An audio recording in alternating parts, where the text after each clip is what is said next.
Hello everyone. इस video में हम लोग आर्टिकल 13 के बारे में जानेंगे। आर्टिकल 13 हमारे संविधान के भाग 3 के मौलिक अधिकार में इसके बारे में वर्णन किया गया है। आर्टिकल 13 में बेसिकली लॉ के बारे में डेफिनेशन देखने को मिलेगा। वो लॉ, वो कानून जो फंडामेंटल राइट के अकॉर्डिंग नहीं है या फिर हमारे संविधान के अकॉर्डिंग नहीं है, तो उस लॉ को नल एंड वॉइड का करार दे दिया जाएगा, यानी उस लॉ को शून्य का करार दे दिया जाएगा। ये पावर हमारे सुप्रीम कोर्ट और हाई कोर्ट के पास है। आइए इसके बारे में डिटेल में डिस्कस करते हैं आर्टिकल 13 एक्चुअली में क्या कहता है। बेसिकली आर्टिकल 13 लॉ डिफाइन किसको करता है? कानून को डिफाइन करता है, लॉ को डिफाइन करता है। मूल अधिकारों से असंगत विधियां के बारे में यहाँ पे इसके बारे में जिक्र किया गया है। इसका मतलब ये हो गया कि अगर कोई भी लॉ है, कोई भी लॉ अगर हम बनाते हैं, अगर वो हमारे कॉन्स्टिट्यूशन के अकॉर्डिंग नहीं है, यानी वो अनकॉन्स्टिट्यूशनल है, तो उस लॉ को बेसिकली इनवैलिड करार दिया जाएगा। और उस लॉ को फंडामेंटल राइट के अकॉर्डिंग अगर वो फॉलो नहीं कर रहा है तो उस लॉ को बेसिकली हम वॉइड कर देंगे, यानी उस लॉ का मान जो होगा वो शून्य हो जाएगा।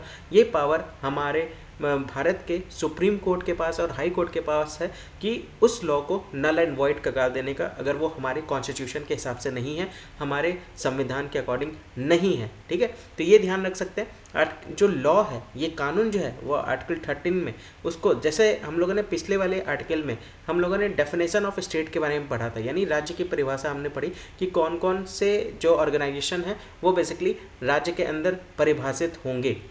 उसी तरह से अनुच्छेद 13 के अनुसार कौन कौन सी विधि जो है वो बेसिकली लॉ कहलाएगी, उसके बारे में हम लोग कवर करेंगे। ठीक है, तो ये बेसिकली जो परमानेंट लॉज होते हैं, जो पूरी तरह से जो स्थायी विधियाँ होती है, जो बेसिकली किसके द्वारा बनाई जाती है? संसद या फिर विधानमंडल के द्वारा बेसिकली जो पारित की जाती है, इनेक्ट की जाती है, वो बेसिकली लॉ कहलाएगा। पहला तो ये है, क्लियर हो गया। जैसे लोकसभा से पास होकर के, राज्यसभा से पास होकर के वो फिर बिल जो है वो एक्ट में कन्वर्ट होगा, तो वो बेसिकली लॉ कहलाएगा। उसको हम लोग परमानेंट लॉज कहेंगे। ठीक, उसी तरह से टेम्पररी लॉज कौन सा होता है? जो अस्थायी जो कानून होंगे, जो विधियाँ होंगी, वो कौन सी होगी? जो राज्यपाल या राष्ट्रपति द्वारा जारी जो अध्यादेश किए जाते हैं। अध्यादेश क्या होता है? देखिए, यहाँ से एक इंपॉर्टेंट क्वेश्चन बनता है। अध्यादेश जो है वो बेसिकली प्रेसिडेंट और गवर्नर के द्वारा ही जारी किया जाता है। तो ध्यान से समझिएगा। तो ऑर्डिनेंस बेसिकली जो जारी किया जाता है वो सिर्फ प्रेसिडेंट और स्टेट गवर्नर के द्वारा जारी किया जाता है। चलिए, मेरा आपसे क्वेश्चन है यहाँ पे, ऑर्डिनेंस जो है वो हमारे अगर प्रेसिडेंट के द्वारा अगर जारी किया जा रहा है, प्रेसिडेंट के द्वारा अगर जारी किया जा रहा है, तो किस अनुच्छेद के तहत उसको जारी किया जाता है, वो मुझे बताइएगा कमेंट सेक्शन में। और दूसरा जो है, अगर कोई ऑर्डिनेंस जो है, अध्यादेश जो है वो राज्यपाल के द्वारा जारी किया जा रहा है, तो वो किस अनुच्छेद के तहत उसको जारी किया जाएगा? ये दो का आंसर दीजिएगा।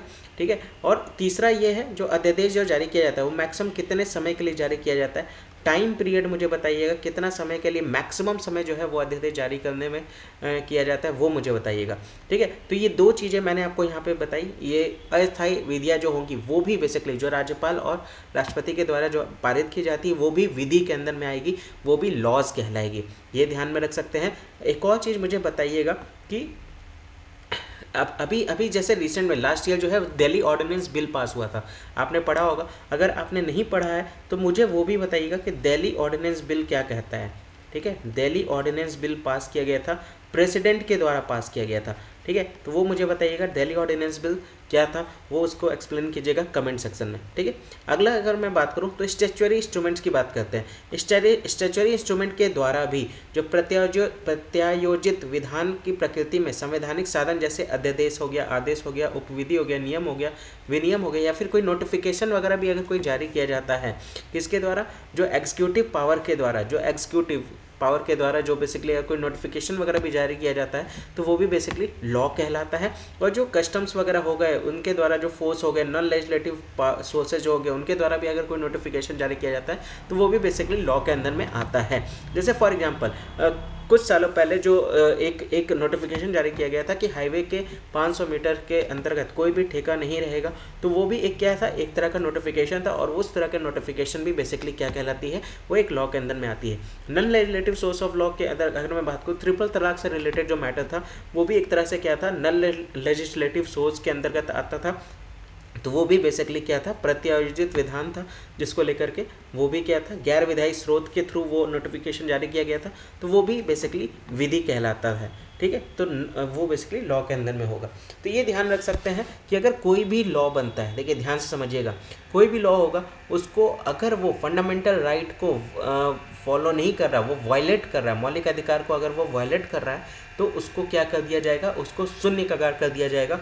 और वो शून्य कगार किसके द्वारा किया जाएगा, उच्चतम न्यायालय के द्वारा आर्टिकल 32 का उपयोग करके, क्योंकि आर्टिकल 32 उच्चतम न्यायालय को ये पावर देता है, ये राइट्स देता है कि अगर कोई भी कानून हमारे संविधान के अकॉर्डिंग नहीं है, हमारे संविधान के फंडामेंटल राइट का वायलेट कर रहा है, हनन कर रहा है, तो उसको नल एंड वॉइड कगार देना, उसको शून्य कगार देना, उसकी वैल्यू पूरी तरह से ख़त्म कर देना।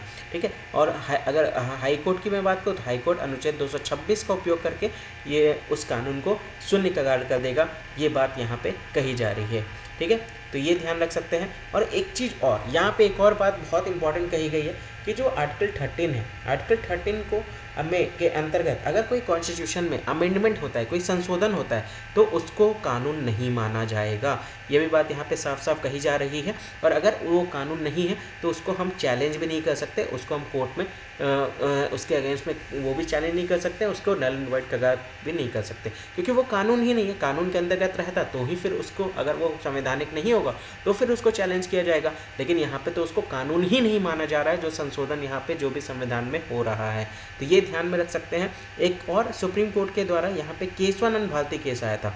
ये बहुत इंपॉर्टेंट केस है पॉलिटी के अकॉर्डिंग, एक बहुत इंपॉर्टेंट आप कह सकते हैं बेंचमार्क केस है। ये ध्यान रखिएगा, केशवानंद भारती के, जो कि 1973 में आया था।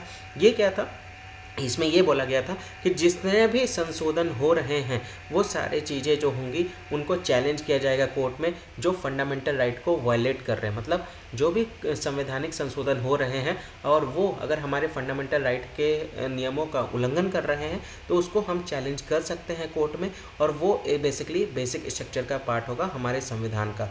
अब इसको बेसिक स्ट्रक्चर मान लिया गया, मतलब फंडामेंटल राइट को बेसिक स्ट्रक्चर का पार्ट मान लिया गया है। मतलब अगर कोई भी संविधान में संशोधन हो रहा है और वो अगर किसी भी तरह से मौलिक अधिकार का उल्लंघन कर रहा है तो हम उसको चैलेंज कर सकते हैं कोर्ट में, और उस तरह के कानून को हम क्या कर देंगे, शून्य कगार दे देंगे, नल एंड वॉइड कगार दे देंगे।